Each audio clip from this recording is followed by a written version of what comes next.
All right. Welcome everybody to the first week of Tri-Ball class. Hey!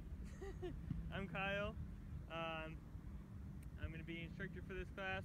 And the first thing that we're going to do today is we're going to talk about what Tri-Ball is, just in case anybody has any clarifying questions about that, or has any, just to be clear about what the game is and how it works, and kind of what our goals are going to be for this class. And then after that, we're going to go into what we're going to talk about today. We're going to work on and check in on everybody's sits days, and we're going to work on backup, check in on that. We're going to see if everybody has a finish move, and we're also going to work on going to mat and working on touch. And if we have some time, we'll get to balance, and I can describe what that is later. So the first things first, we're going to talk about what the game is. Again, Tri-Ball is basically a herding game. It's a herding sport, and what the object of it is to move large balls into or through a goal with your dog while you stand at one end of the field. So I have my imaginary field set up here. These two bags are my goal posts. The bag is my ball, and out there signifies the mat where we want the dog to go. Because what has to happen is you and your dog generally start behind the goal or the starting line, and what you'll do is you'll send your dog out to behind the ball, and the dog has to wait there for a little bit of time. They just can't get behind the ball and start pushing right away. They have to wait. It's all about the herding element of it, which is you controlling the dog to control something else, okay? And so the goal here is to send your dog out, go out, which is common vernacular in the herding world, and they're going to come to their mat here, and they're going to wait until you give them the signal, to move forward and push into this ball, which is the mats here, guiding them using different commands to get the balls to the gate here. This wind is making it great.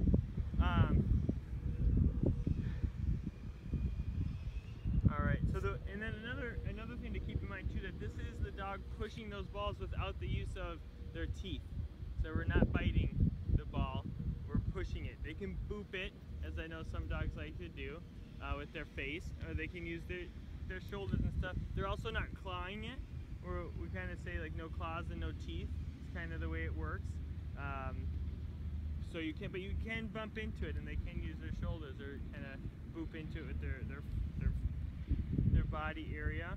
This game's really great for dogs that have herding instinct and that get their brain working and help them kind of work on their impulse control, because they really want to be doing this, but we're going to really teach you guys how to use your words to direct them out and around and get them to direct that ball in. So it's a really teamwork type of thing, but they really need to be listening to you and going off of your commands and how you want them and where you want them to put those balls. So the first thing we're going to work on with that didn't take me very long. The first thing we're going to work on is we're going to check in with your sit stays. We're going to see where that's at, and we're going to, at the end of class, we can come back to it. I just want to see where yours is. Can you get to the end of your leash? Can you walk around your dog? Can you do it when they're standing? Can you do it when they're laying down? What's your best spot? So let's go ahead and work on that. Go for it. Yeah, definitely, I forgot to mention this, definitely be using your marker word and your treat system. And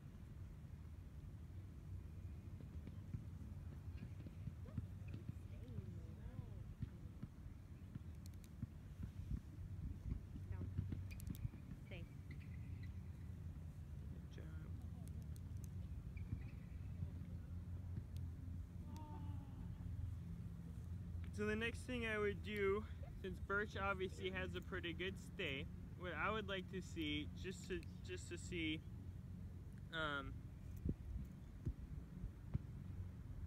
well, we'll come back to it. We'll get to the stay. So the next thing is back up. It's basically the dog will back up from a cue from you.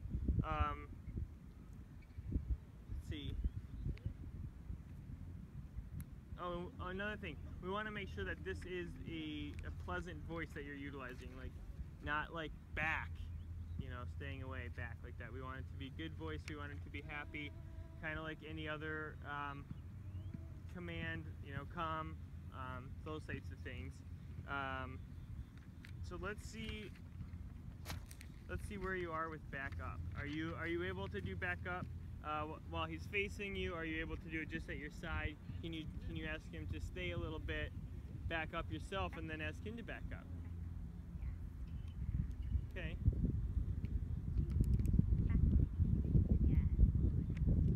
Okay, so could do a little bit of work on that. Let's What do you mean? Well, ask him to stay right there. Why don't you back up a little bit? Now ask him to back up, and you don't move. Back. See, so we're gonna want to work on that, because what you're gonna want to do is be able to get them to, you know, obviously as we're coming around. Was I supposed to know this before class? No. Okay. No, I just wanted to see where your backup was. Just like with your sit stays. I want to see where that's at. So, so you can use backup is usually what we've been teaching, or what it looks like you guys know, is right in front of you or probably right at your side, right? Okay, so what we want to get to the point of, and you'll need to do this as homework, is you'll want to be able to ask him to back up from where he is right now. Obviously that's a big step, so what we want to try first is you can come back in and we can work on doing it. So you can ask him to stand up with you, and then just increase the backup. So one more? Yeah, good job. So keep doing that. This will be your homework. You want to keep working on backup, and start rewarding him only when he's giving you the backup that you like to see.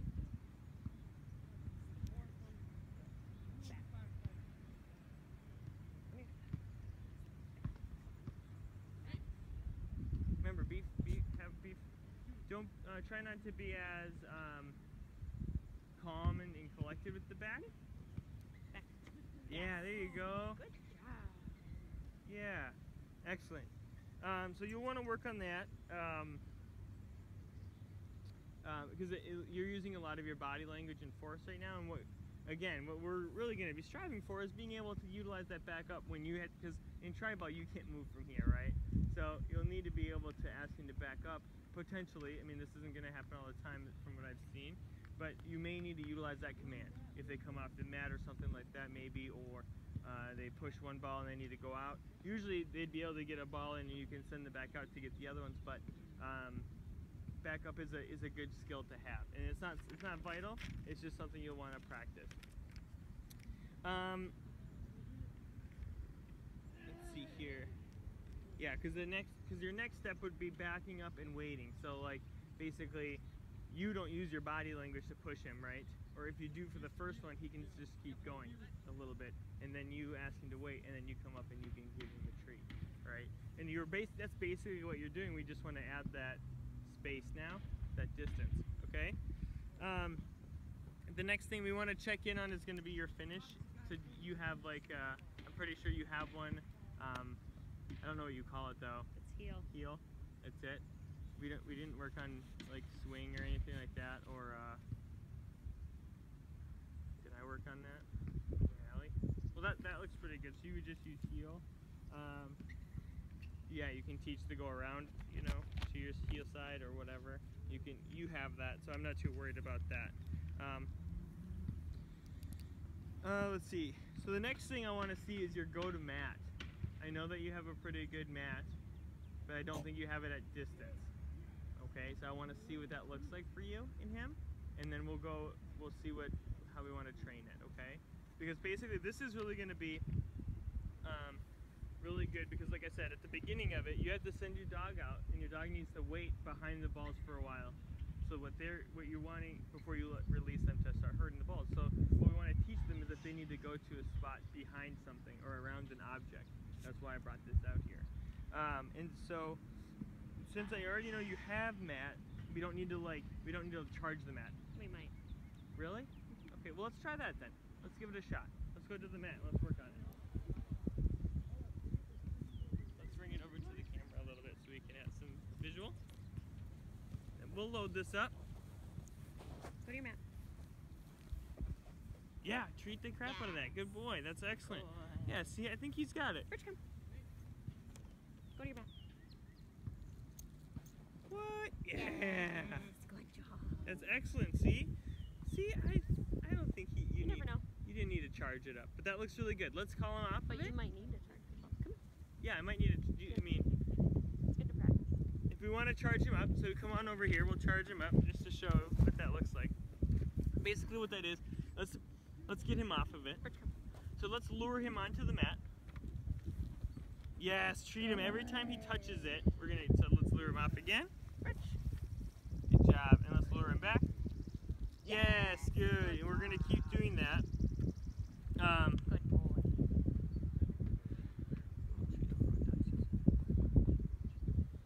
So basically, it says to. Well, Rich, come. Go to your mat. Yes. Good job. Good job. I'm not sure what these. Chica. I'll have to ask Jessica some of this stuff because it doesn't make sense to me. Go to your mat. Yeah, see, you have pretty good distance. Yes. Good job. Yeah, good work. Good. Yeah, so intermediate was to work different angles, and you kind of have that. Rich, Rich. Yeah, lure him off. Go far. Come here. That's perfect Go right to your there. mat. Yay. Good job. Very nice. Very good. Okay. So then here's what I'd like to do. I'll put you behind that line, and we're just gonna make him go around this. I want to see what he's got.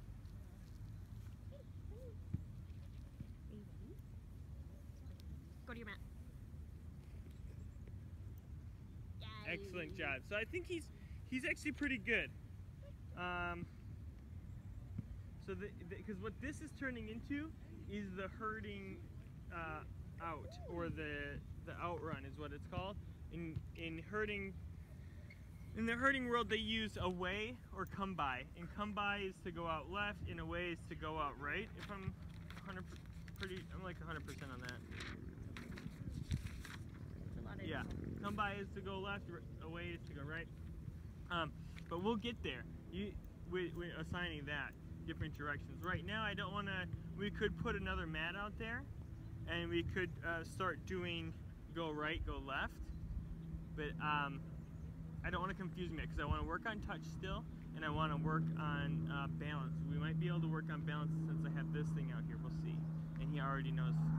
We'll get into it. So the next thing I want to work on is touch. So you have your touch marker. Let's grab that. Excellent. Okay. So the reason we have touch is because this is what's going to get us to the point of getting our dogs to touch the ball, okay? We're going to slowly work on this.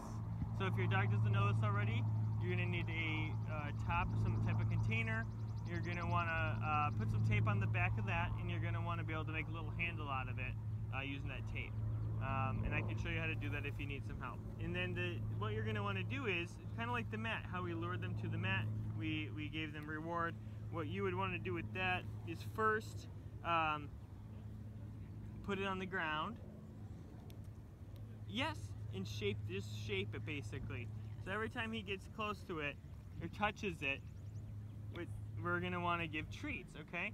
And then, since I know Birch has this, let's pick it up and let's put it down by our sides. And when he touches it, let's mark and reward that as well. Yes. Is that what you meant? No, but that's good. I meant to hold it with your handle. Oh. Yep.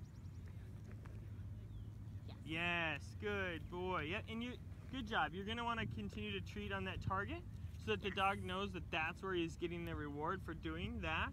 And always treating where. Can you drop? Always treating. Yes. Yeah, always treating on the object like that is really good. It helps them generalize that or build that generalization so that when they touch it, this is where the treat comes from. So that's where they're looking, not to you. That's good. So then the next thing would be would to be put it on a wall. So for homework, I want you to be putting it at your sides, put it on a wall or something like that. And like Birch is doing really well. So what I would do with Birch is I would go home and I'd put this target on cabinets or drawers or doors, something like that, so that when he actually has to push it, he doesn't just get to lightly touch, because he lightly touching the balls out there, they're not going to go very far, right? We want him to actually move something. And right now when he touches the target, it doesn't go anywhere, right? So really what we want him to get in the habit of doing when he hits that target is that there's a motion behind it, letting him know that he's doing an action, that when he touches something, something will happen. It's really important for them to see that, because it helps them, it really helps their brain process that, get them engaged first of all, because they really know that they're doing something, right? And that starts to become the reward in itself, kind of that prey drive situation where he's moving something and he's getting a satisfaction out of doing it. So that's really important to try and do that. Then the next thing, so then we kind of work through most of the things in there in week 1. So the last thing I'm going to work on is balance, okay? What I'd like to do for balance is going to be, is anybody familiar with pivoting?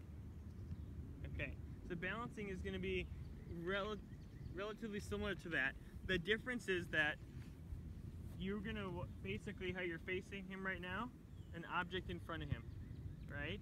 So if you were to turn this way, he needs to counteract you and turn the same direction as you, right? So that you're always facing each other like you are right now, like this. And so if you were to come towards me, he needs to move, right? And so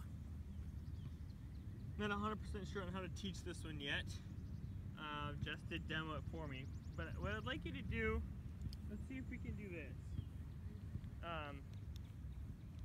Let's not use this quite yet. Let's grab some treats and let's lure this.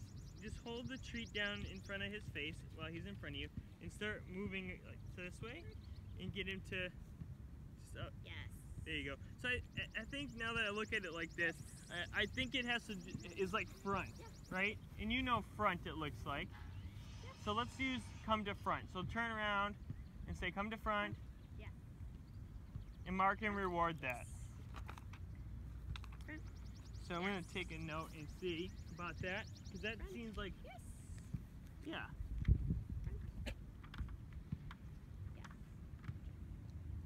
I'm going to make sure I'm still recording.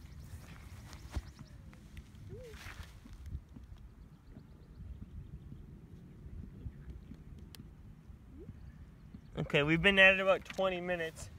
I only have 10% battery, so let's see. Let's just keep practicing that for a second.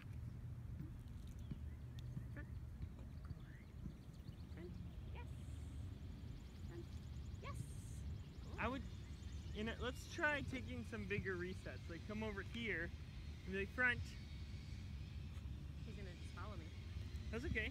Let's see it. Front. Yes. Front. Yes. Good job. Okay, yeah, maybe try the circle again. Let's try it. I just don't know how to bring this into it. Can I try it with Is this how you're really making? What? Saying that I don't know? No, I'm not. Come on. Perch. Front. Good boy. Good boy. Front. Yes, good boy. Yeah, I'm not sure yet. I don't know. And I don't know when I would bring in the balance command, but I like doing that. I think that that's good. No, you need to get down closer. Yeah, we need to be luring this. Yeah, there you go. Yes. Yes.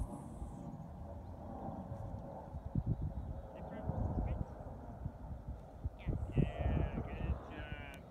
So like that's pretty good. I would continue to do that. I'd continue to do that and work on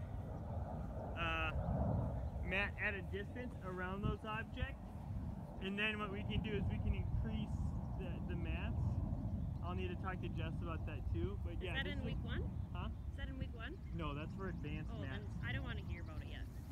Okay.